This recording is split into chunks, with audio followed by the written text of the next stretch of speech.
Honestly, January was a harsh month.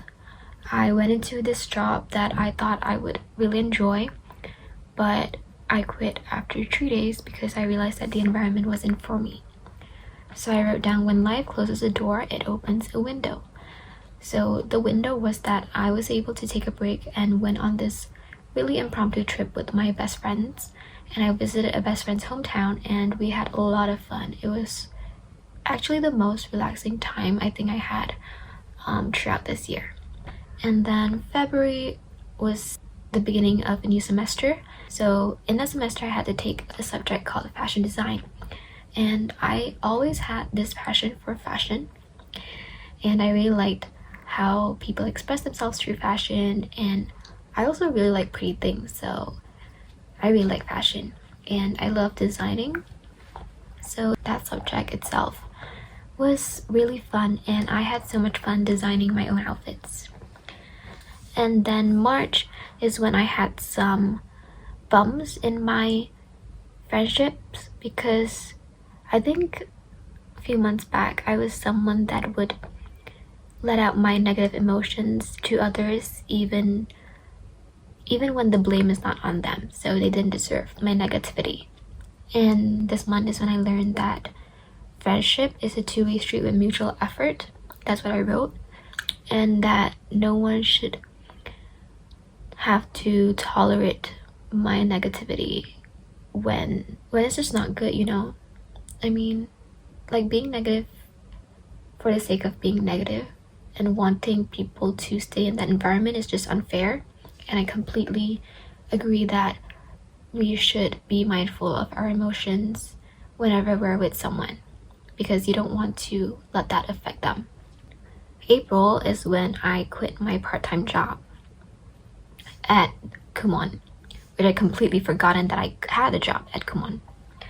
And it was a really therapeutic experience.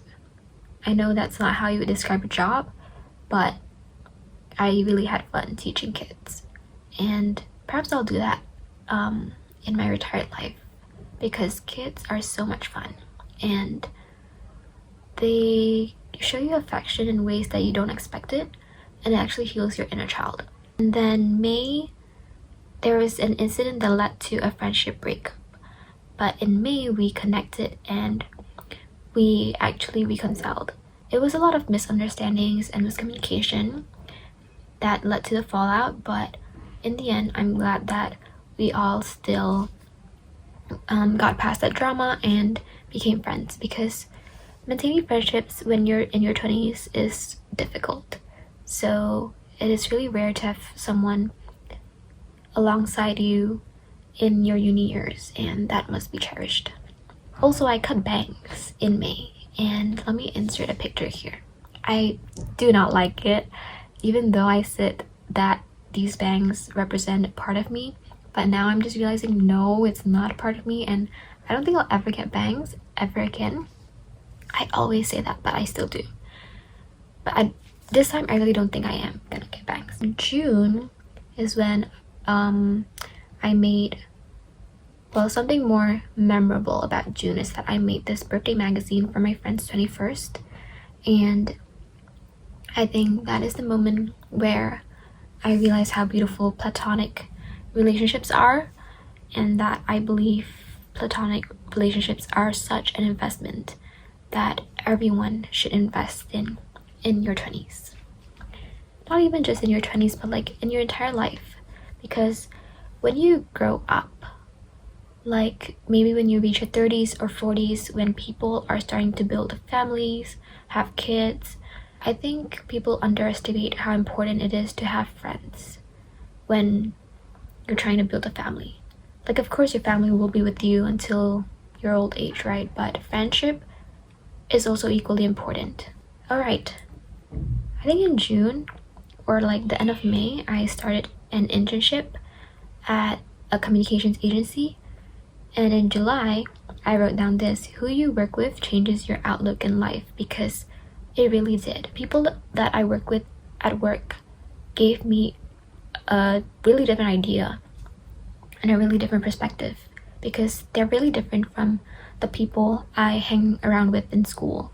and it also taught me like the persona I have to be at work, and also how their persona is at work and how that affects me and how I deal with my work relationships, and maybe how I bring that to my uni friends.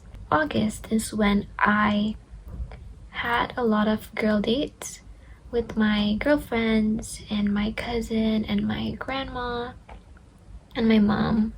So I really had the privilege and the gift of female friendships at that time.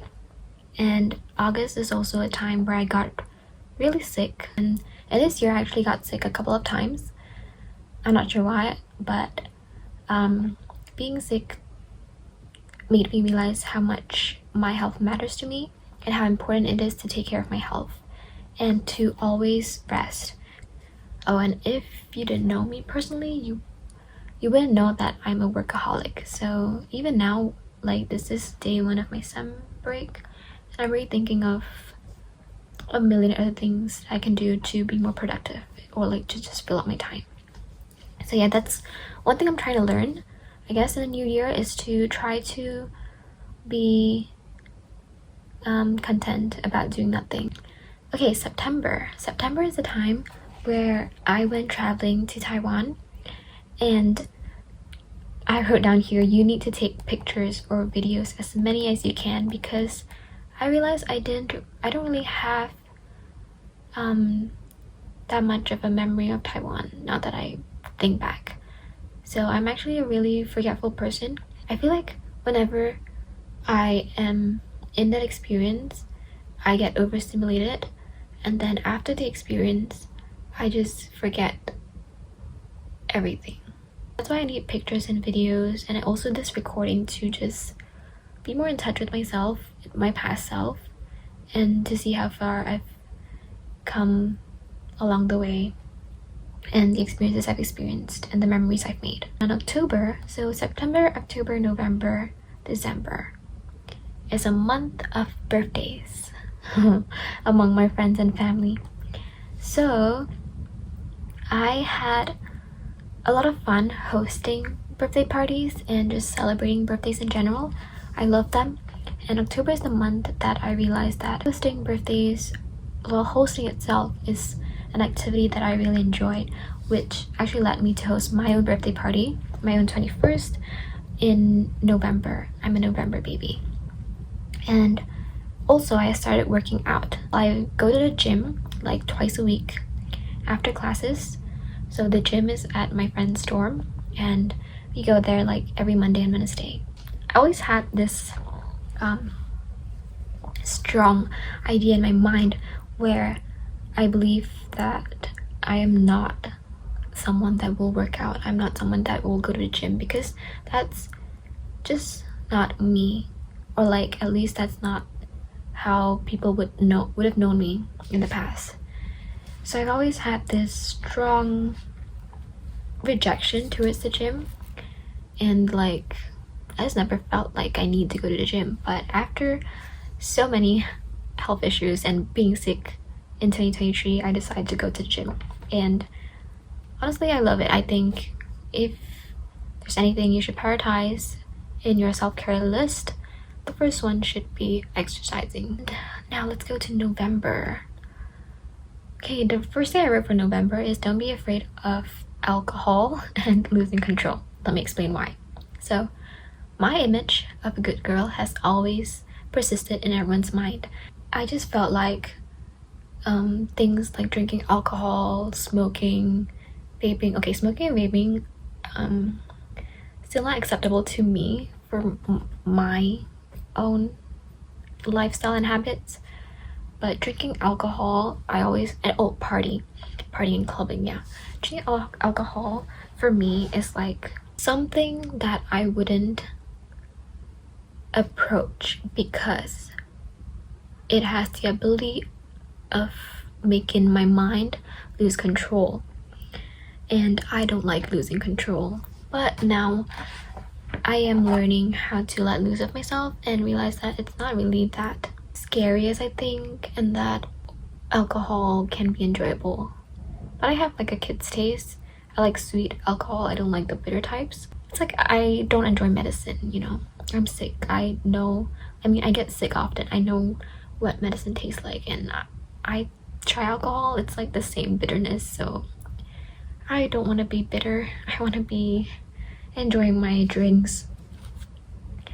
And then in November, my mom surprised me with a birthday party, and she invited all my family to surprise me at this party, and it just reminded me of how much I'm loved by my family, and that is a really good feeling. Go to the last month, December. So November was a hustle month for me. It was a busy month. Like, I had things going on every week in November, and it just really burned me out. So November to me was like a celebration, but it was a month of being loud, really loud. So when I entered December, I was just in my quiet solitude state of mind, and that was really nice. It was a good shift that I needed. So in December, I wrote that journaling helps the mind, and tarot reading too. I did tarot reading a few days ago, and I realized how accurate it can be sometimes based on your energies, and I plan on doing it more often and learn about the cards, get familiar with the cards, and see how they can help me with my spirituality. Journaling itself also has been helping me a lot. So I've been journaling like about my work, about my lifestyle, and mostly my career, because I feel like when you're 21, you just think about your career, if not love. I don't think about love that much because that can wait.